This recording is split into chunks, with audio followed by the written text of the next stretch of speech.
అవని stories. ఒక చిన్న పల్లెటూరులో రామూర్తి సావిత్రమ్మ దంపతులుండేవారు. వారికి కార్తీక్ వినయ్ అని ఇద్దరు పిల్లలు. పెద్దోడేమో కార్తీక్కి పట్టణంలో బాగా డబ్బున్న బలరాం గారి అమ్మాయి అవనితో పెళ్లి నిశ్చయమవుతుంది. దీంతో సావిత్రమ్మ ఇలా అంటుంది, ఏవండి, మనకు చాలా మంచి సంబంధం దొరికింది కదండి. అవునే, ఏమైనా నా వయ్యంకుల వారికి అసలు కొంచెం కూడా డబ్బుందనే గర్వమే లేదండి. ఇది మాత్రం నిజమే. ఇక్కడే నాకు చాలా నచ్చారు. ఏరా కార్తీకో, నీకు ఈ సంబంధం ఇష్టమే కదా? అంటే అమ్మా, అంత డబ్బున్న వాళ్ళు మన సంబంధం ఎందుకు ఒప్పుకున్నట్లు? వాళ్ళు డబ్బు కంటే విలువలు, మంచి పేరున్న వాళ్ళ కోసం చూస్తున్నారని మా అన్నయ్య చెప్పాడ్రా. పోనీలేరా, ఎలాగో మంచి సంబంధం దొరికింది. అవునండి, సరే నేనెళ్ళి ఈ విషయం అందరికీ చెప్తాను అని సావిత్రమ్మ కొడుకు పెళ్లి విషయం అందరికీ చెప్పేస్తుంది. రామూర్తి మాత్రం ఆలోచనలో పడతాడు. ఏమైంది నాన్న, ఏదో తెగ ఆలోచిస్తున్నట్లున్నారు? అంత బాగా పెరిగిన అమ్మాయి ఇంత చిన్న ఇంట్లో ఎలా ఉంటుందా అని. పైగా వేసవి కాలం వచ్చేసింది. ఆహా, అదా, ఏం కాదులే నాన్న. ఇంకా మనం మాత్రం ఏం చేస్తాం? ఒరే కార్తీకు, నువ్వు ముందు పోయి ఒక ఏసీ కొని మీ గదిలో పెట్టించు. సరే, హాల్లో పెట్టిస్తా నాన్న, చక్కగా అందరికి ఉపయోగపడుతుంది. లే, హాల్లో దేనికిలా? మనం ఎప్పటి నుంచో తీసుకుందాం అనుకుంటున్నాం కదా నాన్న, ఇది అందరి కోసం అని అంటాడు. అలా హాల్లో ఏసీ పెట్టిస్తాడు. ఇక పెళ్లికి చుట్టాలంతా వస్తారు. అంతా హాయిగా హాల్లోనే పడుకుంటారు. కొద్ది రోజులకే అనుకున్న టైంకి పెళ్లి జరిగి అవని కూడా కొత్త కోడలిగా ఆ ఇంట్లోకి అడుగు పెడుతుంది. రా తల్లి రా, ముందు పాలు పొంగిచ్చమ్మా. నాకు రాదా ఆంటీ? ఆంటీగా తల్లి, అత్తయ్య అని పిలవాలి. సరే, ఏం పర్లేదులే, నేను చెప్తాను గాని రా. సరే తల్లి అవని, మీ ఇంట్లో ఎలా ఉంటావో ఇక్కడ కూడా అలాగే ఉండొచ్చు, సరేనా? సరే మావయ్య అని అంటుంది. అవనికి ఇల్లు చిన్నదిగా ఉండడం, ఇంట్లో చుట్టాలంతా ఉండడంతో అవనికి కాస్త ఇబ్బందిగా ఉంటుంది.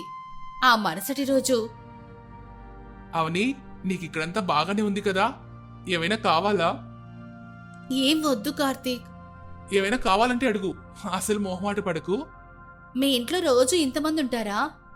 లేదవని, పెళ్లి కదా, పైగా ఇప్పుడు సమ్మర్ హాలిడేస్ కూడా, అందుకే ఇంకా వెళ్ళలేదు. ఓ సరే అని అంటుంది. కాని అవని మాత్రం అక్కడ సర్దుకోలేకపోతుంది. ఇంకా 2-3 రోజుల తర్వాత ఎండలు ఇంకాస్త ఎక్కువ అవుతాయి. అమ్మా అవని, భోజనం చేద్దు గనిదా? నేను భోజనం ఇక్కడే చేస్తానత్తయ్యా. సరే, అక్కడికే తీసుకొస్తానులేమ్మా అని భోజనం తీసుకుని వెళ్తుంది. అక్కడ చాలా వేడిగా ఉంటుంది.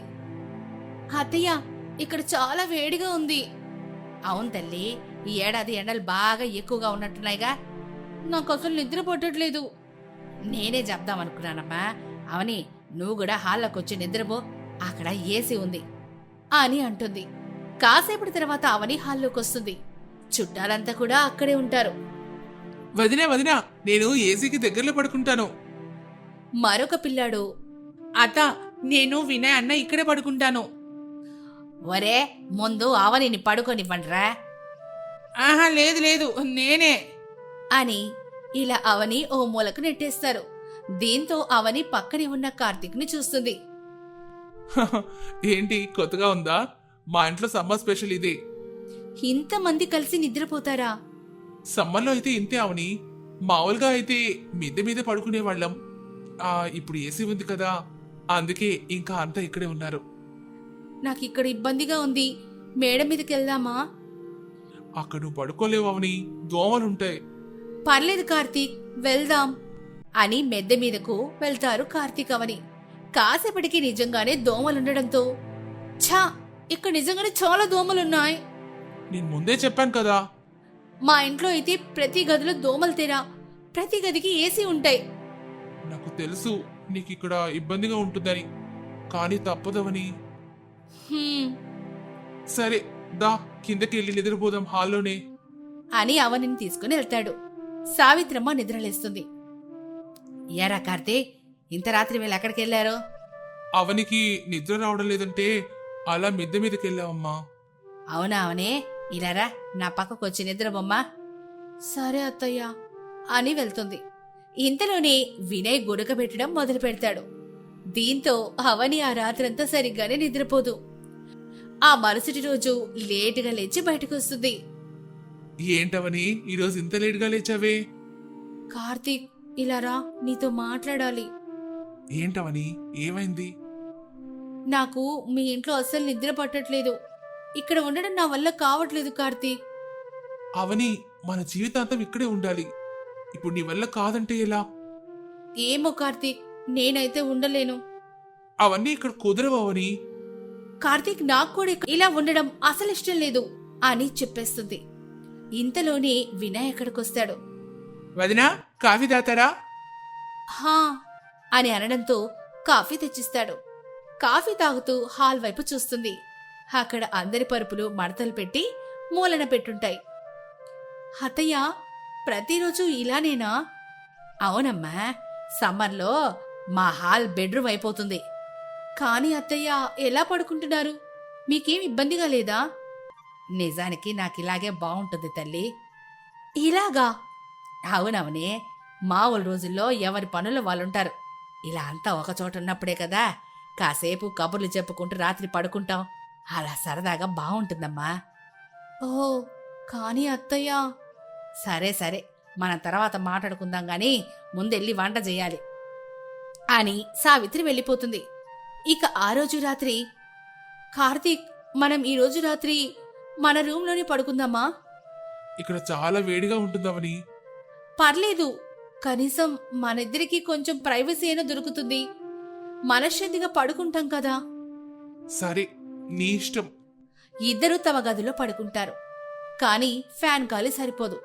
చెమటలు కారిపోతూ ఉంటాయి. పైగా కరెంట్ కూడా పోతుంది. ఏంటి కార్తీక్, ఇక్కడ కరెంటు కూడా పోతుందా? ఇది పల్లెటూరు కదా మేడం, కరెంటు కోతలు ఉంటూనే ఉంటాయి. ఇన్వర్టర్ లేదా? గదిలోనే సపరేట్ గా ఏసీ లేదు. ఇంకా నువ్వు ఇన్వర్టర్ కూడానా? అనగానే అవని ఏం మాట్లాడలేక మౌనంగా ఉండిపోతుంది. అంతలోని హాల్లో నుంచి, ఒరే కార్తీక్, అవని, ఇలా హాల్లోకి రండమ్మా, కరెంట్ వచ్చే వరకు కబుర్లు చెప్పుకుందాం అని అనడంతో హాల్లోకి వస్తారిద్దరు. ఏంటవని, ఇక్కడ సరిగా నిద్ర పట్టట్లేదా? అంటే అత్తయ్య. అర్థమైంది. నీ మూడు మార్చే విషయం నేనొకటి చెప్పనా అమ్మా? ఏంటి మామయ్య? మీ ఆయన చిన్నప్పుడు ఇలా కరెంటు పోతే ఏం చేసేవాడో తెలుసా? నానా, ఇప్పుడెందుకు అవన్నీ? వీడు అలానే ఉంటాడులే, మీరు చెప్పండి నానా. ఏమి లేదులే, వీడికి చీకటంటే చచ్చేంత భయం అమ్మా. కరెంటు పోయిన వెంటనే నా వెనక్కొచ్చి దాక్కునేవాడు. ఇప్పటికీ అంతే చేస్తాడీడు. మరి ఎందుకు నాన్న, వీడెప్పుడు నా క్లాస్ పెక్కుతుంటాడు ధైర్యంగా ఉండాలని. హొరీ, నువ్వు నోరు మీరా. ఏంటి, అవునా?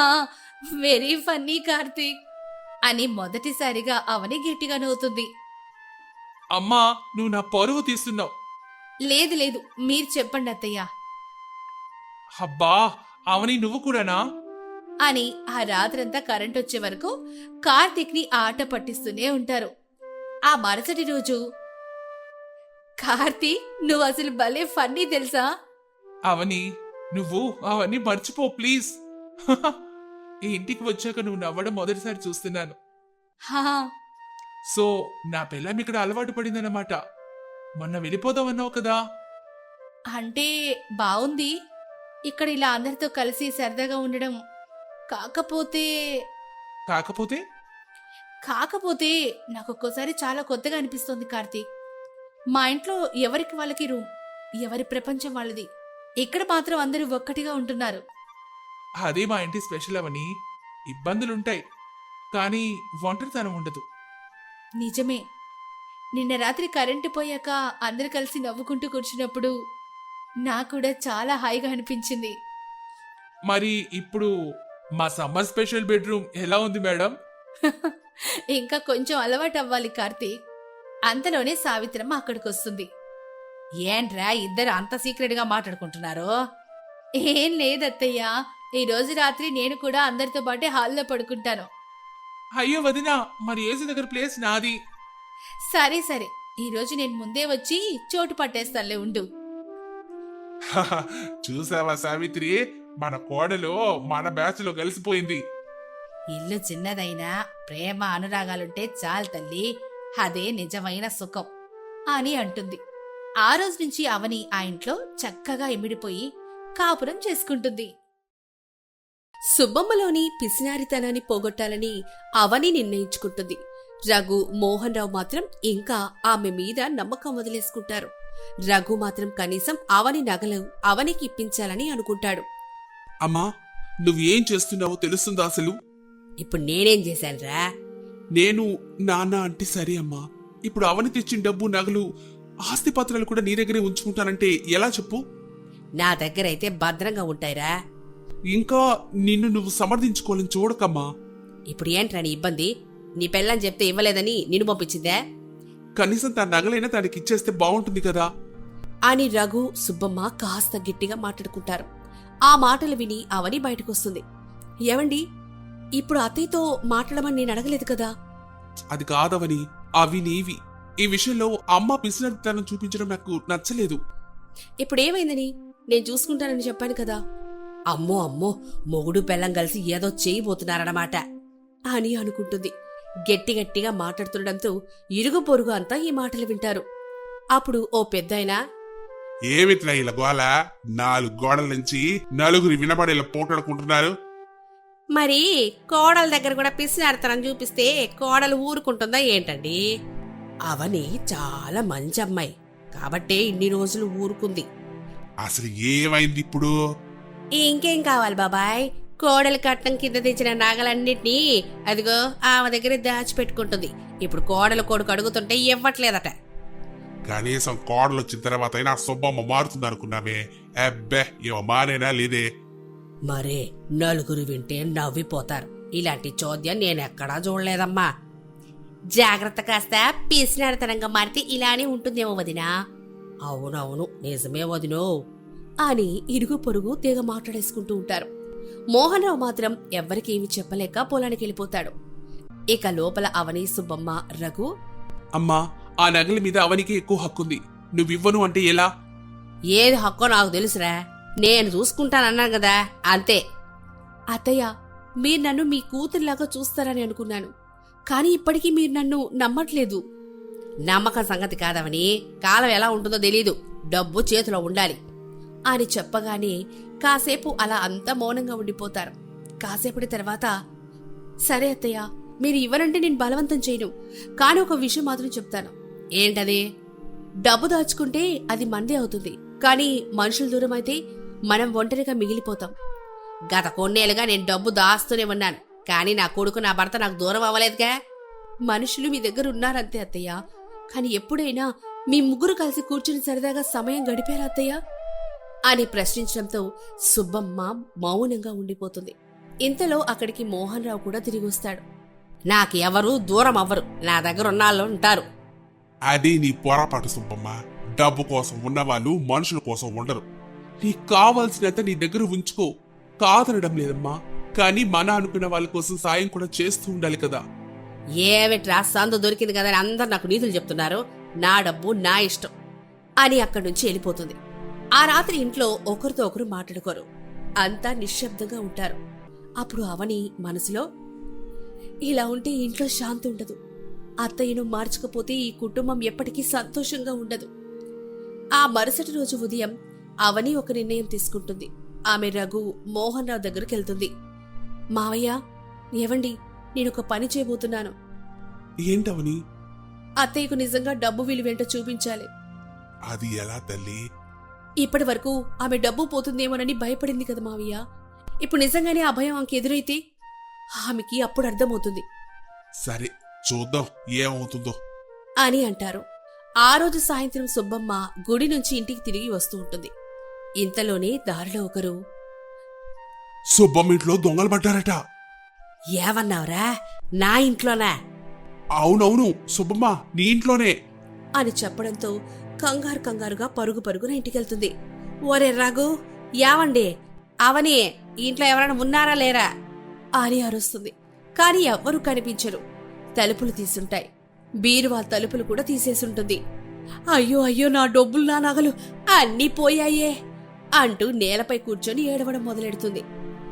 ఎన్నేళ్లుగా దాచుకున్నది ఒక్క రోజులోనే పోయిందా? నేను ఎవరి కోసం దాచుకున్నాను, ఎందుకు దాచుకున్నాను అని ఏడుస్తూ ఉంటుంది. ఊరంతా సుబ్బమ్మ ఇంటి ముందు చేరి చూస్తూ ఉంటారు. ఆ సుబ్బమ్మకి తగిన శాస్తి జరిగింది. అవును, పెళ్లికి కూడా భిక్ష వేయదు. ఆ పాపం ఎక్కడికి పోతుంది? ఊరుకోండిరా పాపం, ఈ నేల బట్టి దాచుకున్న సొమ్ము కనీసం ఆమె కూడా తినకుండానే పోయింది పాపం. ఇలా అన్ని రకాలుగా మాట్లాడుకుంటూ ఉంటారు. అలా చాలాసేపటి తర్వాత మోహన్ రావు ఇంటికొస్తాడు. సుబ్బమ్మ, ఎందుకు ఏడుస్తున్నావు? ఏమైంది? ఇల్లు వదిలేసి మీరంతా ఎక్కడికి వెళ్ళారండి అసలు? అవని రఘు పట్నం వెళ్ళిపోయారుగా, వాళ్ళని పంపించడానికి నేను వెళ్ళాను. ఏంటి, ఇద్దరు పట్నం వెళ్ళిపోయారా? కనీసం నాకు ఒక మాట అయినా చెప్పనేలేదే నీకు చెప్పే రోజులు పోయాయిలే సుబ్బమ్మ అని అనడంతో సుబ్బమ్మ ఇంకాస్త ఎక్కువగా ఏడవడం మొదలు పెడుతుంది. నా దగ్గర ఏమీ మిగలేదు, ఇంక నేను ఎందుకు పనికి రానేమో అని ఏడుస్తూ ఉంటుంది. కాని ఎవరూ ఆమెను పట్టించుకోరు. రోజులు గడుస్తాయి. సుబ్బమ్మకి ఇంట్లో సరుకులు నిండుకుంటాయి. కొనడానికి కూడా డబ్బులుండవు. యావండి, ఇంట్లో సరుకులు నిండుకున్నాయి. ఏం చేయను నేను, నా దగ్గర కూడా సిల్లి అవ్వలేదు. ఈ ఏడాది పంట కూడా అంతంత మాత్రమే. ఇప్పుడు ఎలాగండి? తెచ్చిన సొమ్మంతా నీకే ఇచ్చేవాడి కదా, ఇప్పుడు అది కాస్త దొంగల పాలైంది. ఇప్పుడు నేను మాత్రం ఏం చేయగలను చెప్పు అని అక్కడి నుంచి వెళ్ళిపోతాడు. ఇక సుబ్బమ్మ ఆకలికి తట్టుకోలేక పక్కింటి కామాక్షి ఇంటికెళ్ళి, వదినా, ఓ వదినో, ఓరోరోరోరి సుబ్బమ్మదినా, నువ్వా? నువ్వు మా ఇంటికి వచ్చావా? ఏంటబ్బా ఈ వింత? నీతో కాస్త అవసరం పడింది. అబ్బో, నీకు మాతో అవసరాలు కూడా పడతాయమ్మా? ఇరుగు పొరుగు ఉంటుంటాం కదా, ఒకరితో ఒకరికి అవసరం రాకుండా ఎందుకు ఉంటుంది వదినా? ఈ మాట నువ్వు చెప్తున్నావా వదినా? సరే, ఇంతకి ఏంటి ఇలా వచ్చావు? ఏముంది వదినా, ఉన్న సొమ్మంతా దొంగల పాలైపోయింది. ఓ గుప్పెడు బియ్యం పప్పు ఇచ్చి పుణ్యం కట్టుకోవు. నా దగ్గర ఏమీ లేవు వదినా, అసలే అంతంత మాత్రం బ్రతుకులు, రేపటి కోసం మేము కూడా చూసుకోవాలి కదా అని మోహం మీది తలుపేసేస్తుంది. సుబ్బమ్మకు తాను చేసిన పనులన్నీ గుర్తొస్తాయి. బాధతో తిరిగింటికొచ్చేస్తుంది. ఏమైంది సుబ్బమ్మ? కామాక్షి వదిన దగ్గరికి వెళ్ళానండి అని జరిగిందంతా చెప్తుంది. కర్మ ఎవరిని వదిలిపెట్ట సుబ్బమ్మ. నేను చాలా పెద్ద చొప్పు చేశానండి. డబ్బు కోసం మనుషుల్ని దూరం చేసుకున్నాను. ఈరోజు డబ్బు లేదు, మనుషులు కూడా లేరు అని బాధపడుతూ ఉంటుంది. ఇంతలో బయట నుంచి అమ్మా అంటూ రఘు మాటలు వినిపిస్తాయి. అత్తయ్య, నానా రఘు, అవని, రండి రండి. ఒరే, ఎంత ఘోరం జరిగిపోయిందో తెలుసా? ఈరోజు కనీసం తినడానికి తిండి కూడా లేదురా. తెలిసిందమ్మా. మీరు అడిగినట్టు మీ సొమ్ము మీకు ఇచ్చేసుంటే కనీసం మీరైనా సుఖంగా ఉండేవాళ్ళు. కానీ ఈరోజు ఎవరికి కాకుండా పోయింది అని బాధపడుతూ ఉంటుంది. అత్తయ్య, ఇదిగోండి మీరు పోయిందనుకున్న సొమ్ము. ఈ నగలు మీ దగ్గరికి ఎలా వచ్చే? దొంగలు పడిన మాట నిజమే అత్తయ్య, కానీ ఆ దొంగ పారిపోతూ ఉండగా మా కంటపడ్డాడు.